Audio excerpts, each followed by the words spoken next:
প্রশাসনের দাবি মেনে নেওয়ার আশ্বাসে দ্বিতীয় দিন এসে কর্মবিরতি প্রত্যাহার করেছে রেলওয়ের রানিং স্টাফরা। এতে একদিন পর আবারও সচল হয়েছে ট্রেন চলাচল। তবে এখনও বিভিন্ন স্টেশনের শিডিউল বিপর্যয় হয়ে যাত্রীদের ভোগান্তি হচ্ছে।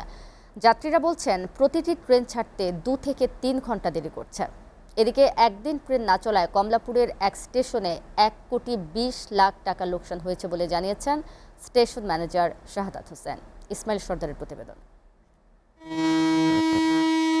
রেলওয়ে রানিং স্টাফদের দাবি পূরণের আশ্বাসে দীর্ঘ 30 ঘন্টার পর আজ সকাল থেকে শুরু হয়েছে ট্রেন চলাচল।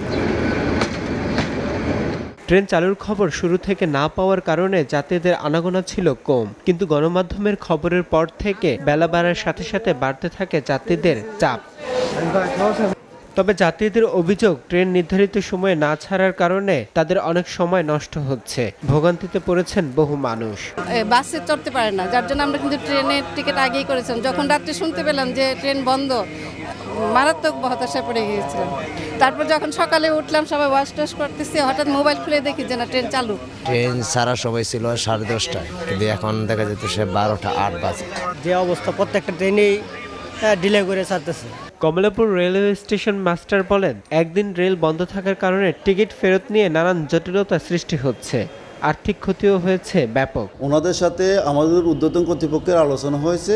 আলোচনায় ওনারা আশ্বাস পেয়ে কর্মবিরতি প্রত্যাহার করেছেন। গতকালকে যে ট্রেনগুলো যায় নাই, সেগুলোর ক্ষেত্রে আমরা রিফান্ডের ব্যবস্থা রাখছি। অনলাইনে টিকিট অনলাইনে এবং টিকিট কাউন্টারে রিফান্ড হচ্ছে।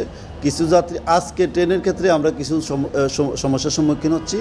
জানা গেছে, প্রায় 1.5 দিনের কর্মবিরতিতে কমলাপুর রেল স্টেশনে লোকসান গুনতে হয় 1,20,00,000 টাকা। ইসমাইল সর্দার, এসএটিভি, ঢাকা।